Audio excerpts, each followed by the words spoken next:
Aku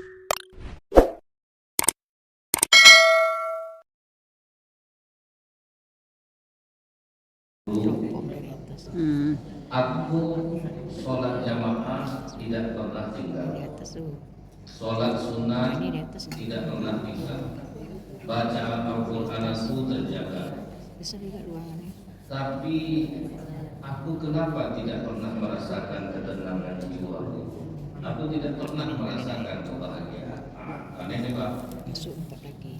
Sholat rajin, kerja berdakwah, kemudian membaca untuk aman, puasa sunat oke, tapi nggak bisa tenang jiwa. Nah kalau ada kita Bu yang merasakan seperti ini, sholat rajin, ngaji rajin, jiwa bisa, hidup tidak bahagia, makin banyak ngaji, makin risau hati.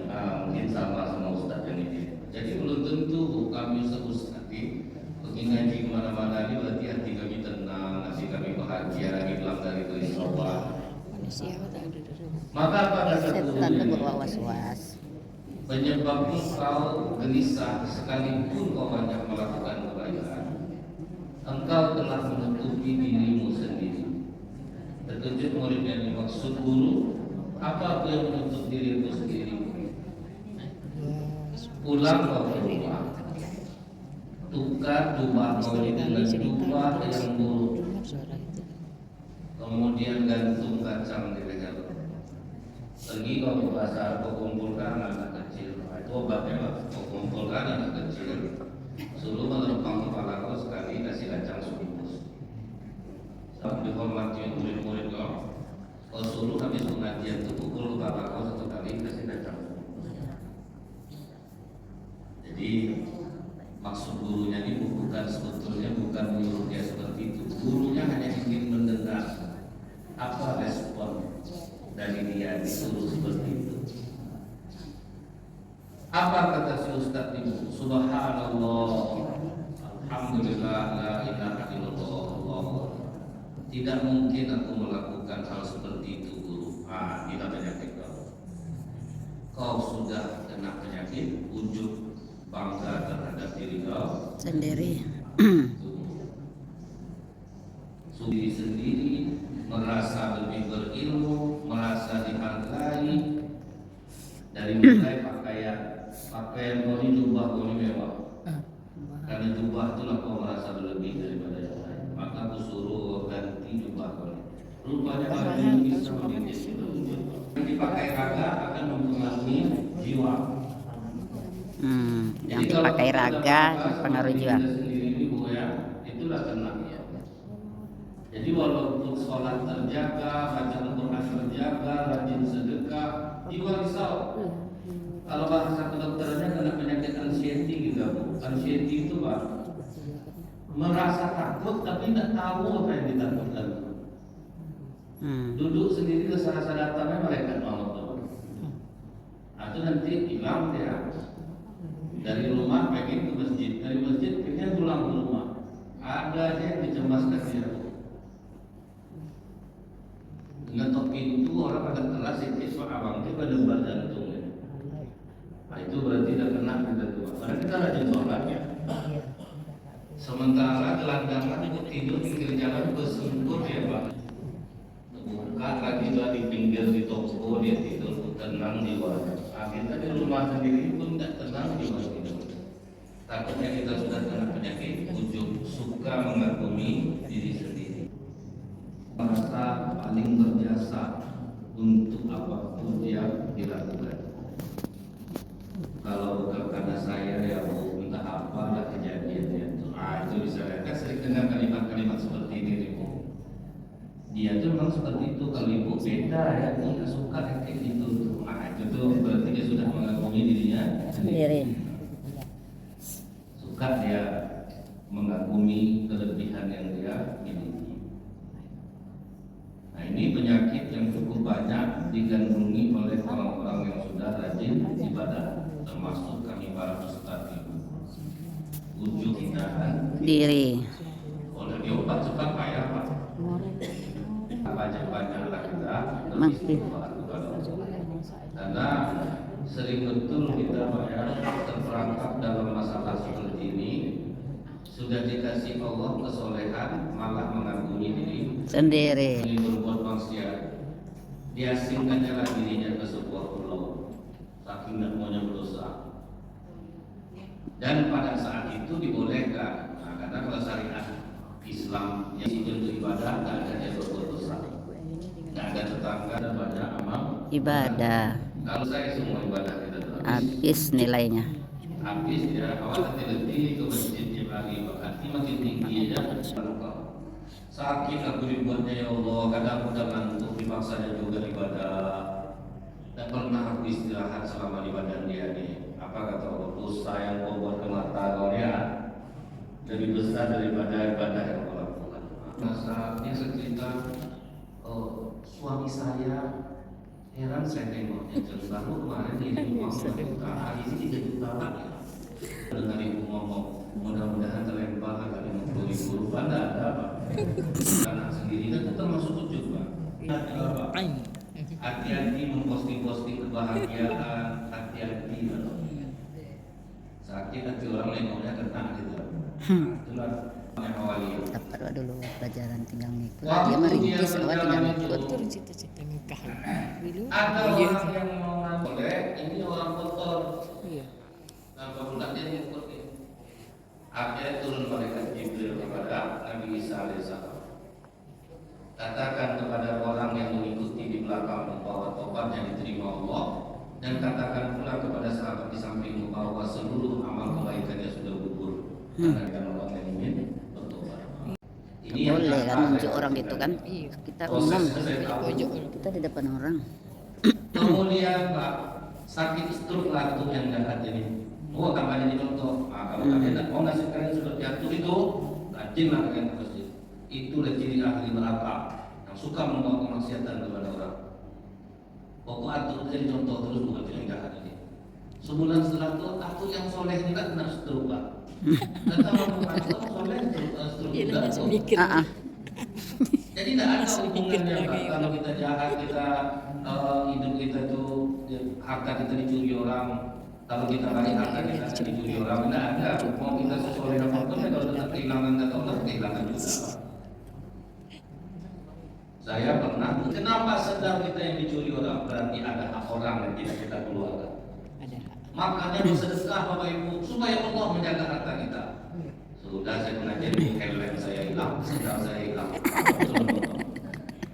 Untuk aku lupa pengajian dari sini. Berarti aku yang tak sedekah. Helm hilang, kali Pak sendal hilang juga. Ujung. Jangan pernah mengeluh Bapak Ibu. Apapun musibah yang menimpa kita, pasti itu yang terbaik dari Allah. Seolah-olah saya dengan itu, sayalah orang paling sabar di atas dunia ini. Pas pulang Bu, yang bawa mobil saya ini, ban sebelah kanan masuk ke dalam lubang, pecah bannya. Saya marah sama Bapak. Sebesar itu lubang tak nampak Bapak. Ingat kajian tadi Ustaz. Apapun musibah yang terbaik dari yang Pak. Sampai dipanas pecah pula ban serap itu Pak. Akhirnya biarkannya menggelinding tadi dari bawah lama. Habis duit amplop beli ban, beli pelek. Habis amplop dibuatnya amplop habis untuk bayar orang, apa bayar ban, apa bayar pelek. Akibat ujung, mungkin Bapak Ibu pernah mengalami ini. Jadi jangan dikira kami ini tidak tahu ujung-ujungnya nih Pak.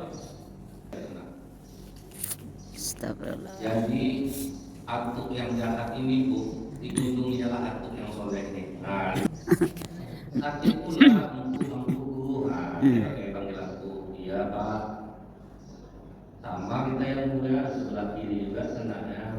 Ya, itulah Bu. Saya selama ini jahat, banyak maksiat, mengajak anak-anak muda ke jalan yang tidak. Saya disakitkan oleh Allah, ini tersadar saya masih sayang Allah sama saya. Saya mau bertobat waktu itu, tapi saya malu di daerah kita ini. Karena orang tahu siapa saya. Akhirnya saya keluar jalan kaki itu sholat saya di masjid Taqwa besar-besar gitu. Pulang saya udah isya aja.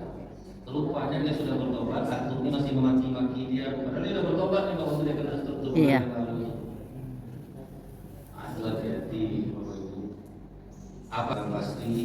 Nampak kalian orang lebih tua daripada kalian, katakan dalam hatinya beruntung Bapak ini sudah banyak amal ibadah yang dilakukannya, tentu semakin sedikit dosa-dosa. banyak dosa yang buat.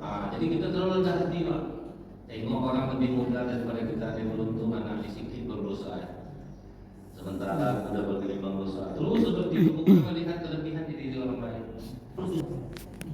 Sekali punya cucu, lebih macam mulat kelakuan cucu daripada yang bertahun-tahun dulu dilarangnya. Datang kawan yang masih ingat kata-katanya, itu nih, pukul lah cucu nenek. Anak-anak mana tak boleh kita menjadi cucu. Enggak. Kita tuh selalu mengatakan hal karena kita belum menempuhnya. Tidak boleh kita korupsi. Korupsi itu tuh memang wabah di negara kita ini. Coba lah duduk di situ Pak, kalau tidak korupsi pula. Itu ini. Kita itu orang yang pokoknya yang paling baik lah. Harus selalu merasa orang lebih baik daripada kita. Jadi hati-hati ilmunya, jangan sampai merasa diri lebih daripada orang lain. Ya. Rupanya pernah dulu seorang nabi kena penyakit wujud ini. Nabi itu bisa kena apa? Iya. Jadi di dalam hadis Boleh istighfar lah ya. Muhammad dan Muslim. Di situ diceritakan Bu, ada dulu seorang nabi yang memiliki umat sekitar 70.000 orang dan kekuatannya tidak ada yang mengalahkan. Nabi Musa. Jadi kalau mereka pergi berdakwah belum ada yang tidak masuk terlibat karena memang kuat. Tak ada yang mengalahkan pasukan itu. Sehingga Nabi dan kaumnya ini merasa tidak akan ada yang mengalahkan kita karena kekuatan kita ini. Sampai mereka melupakan bahwa Allah lah yang memberi kekuatan itu. Bapak Ibu mau duduk ke masjid, siapa yang ngasih nikmat itu? Allah Pak. Kalau dipikir-pikir Bu ya, kalau memang kita sendirilah yang membuat hati kita mau ke masjid, itu tuh penuh masjid ini Pak. Tapi tidak ada yang tidak dikasih Allah nikmat itu. Karena dia sakit, karena dia ada perlu. Ibu dikasih Allah kenikmatan, mau duduk, ini dari Allah bukan dari kita Pak. Yang antarkan orang belajar kita itu kan Allah, bukan karena kita. Makanya kadang kita makan di belakang bulu, jadi siapa yang bawa kita ke belakang bulu itu kan karena Allah yang membawa. Iya. Padahal banyak makanan di sini Pak. Sini kuliner tetap banyak aja. Bisa kita makan jauh-jauh, Allah lah yang mengalahkan itu. Iya. Jadi apapun Bu, kenikmatan yang diberikan Allah kepada kita ini bersyukur. Udah tua masih mau ke masjid, bersyukur lah Bapak. Banyak-banyak mengucapkan alhamdulillah. Sementara banyak orang sebagai Bapak Ibu dan mau ke masjid pada sehat dan apa. Nah itu yang harus kita syukuri itu. Akhirnya Nabi yang muncul ini Bu dan kaumnya itu ditegur oleh Allah. Karena kalian sudah merasa kekuatan itu dari diri kalian, bukan dari aku. Aku berikan kalian pilihan. Pilih satu dari 3 hukuman ini. Nah, disuruh pilih Pak. Yang pertama, hukumannya kalian akan aku lemahkan sehingga kalian dikuasai oleh musuh. Itu satu. Jadi hukuman wujud ini berat kepada dihilangkan Allah kekuatan sehingga kita dikuasai oleh orang lain. Contohnya sekarang, apa kata Rasulullah sudah terbukti Pak. Iya. Akan datang suatu masa di mana Kamu banyak. kalian umat Islam akan dikeroyok oleh orang. Seperti daging kita makan. Akan dikeroyok oleh umat lain seperti makanan yang terhidang. Alah. Kalau makanan terhidang itu kan dikeroyok orang Pak, bisa dimakan. Alah. Apa kata para sahabat? Kemana kita pada saat itu ya Rasulullah? Apakah kita sedikit? Ramai. Kata Rasulullah, kalian banyak, tapi kalian tertimpa penyakit wahan.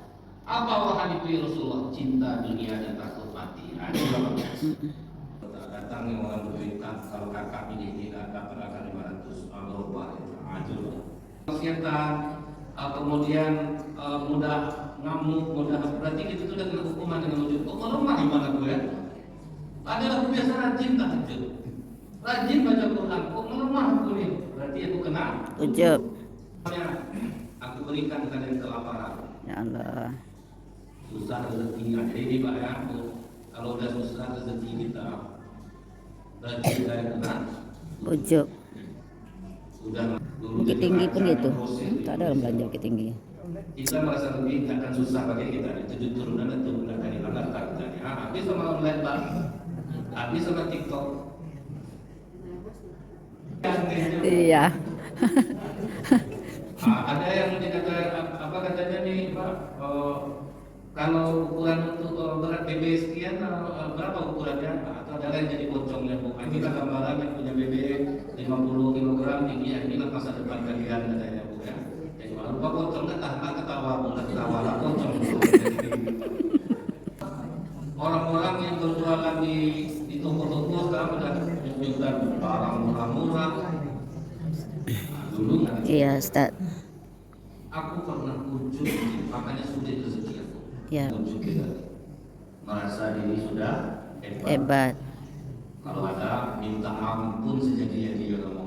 Apa hukumannya dikasih Allah Pak? Pilihannya kematian. Merenunglah Nabi ini semua umatnya. Kita ini sudah ujung menganggap diri kita kuat. Allah memberikan kita 3 pilihan hukuman: dikuasai musuh, kelaparan, kematian. Yang mana kita pilih? Kami kembalikan kepada kaum Nabi akhirat ya. Diajarkan kita apapun masalahnya dimusyawarahkan. Iya. Karena kalau dari musyawarahkan itu Pak, walaupun ada yang tidak setuju, tapi kita punya kekuatan. Nah, itu Pak. Kepada umatnya mengembalikan kepadanya, dan nabinya ini minta tolong kepada Allah, tolong pilihkan di antara kita hukumannya, dikembalikan pada Allah Pak. Akhirnya apa kata Allah? Kematian. Akhirnya satu hari itu 70.000 orang itu mati seperti ladang yang terbakar. Innalillah. Karena kalau dikuasai musuh, hina, nanti akan dimatikan juga. Iya. Makanya orang-orang di Palestina itu biarlah dia gugur Pak, daripada dia tertawan. Udah macam itu tidak kelaparan, maka akan hina. Kita akan mengemis kepada orang. Ya Allah. Kematian itulah pilihan dari Allah untuk mereka, dan mereka pun dimatikan. Ketika Abu Bakar Siddiq selalu dipuji-puji orang karena dia dekat dengan Rasulullah, karena dia baik. Apa doa Abu Bakar Siddiq Pak? Ya Allah, Engkau lebih mengetahui diriku daripada aku sendiri. Nah, itu kerendahan Abu Bakar Pak. Karena kalau kita memuji Allah, oke gitu.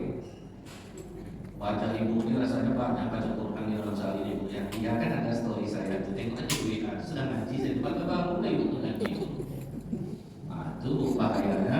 Makanya kata Abu Bakar Siddiq, Allah, Engkau lebih mengetahui diriku daripada aku sendiri. Diriku daripada orang lain yang memuji aku. Makanya tahu diri kita kan kita Pak. Iya. Betul. Apa ya Ustaznya tempat kami bertanya, Ustaz, kami ini kadang lemah. Padahal dalam hati kita Pak, aku pun sering juga lemah sebetulnya. Jadikanlah aku seperti yang mereka sangkakan. Ya. Jadikanlah aku seperti yang mereka sangkakan. Allah karena pujian mereka terhadap Diriku. Jadi mudah-mudahan penyakit Ujub. Subhanallahumma bihamdika Asyhadu an la ilaha illa anta astaghfiruka wa atubu ilaik. Waalaikumsalam warahmatullahi wabarakatuh.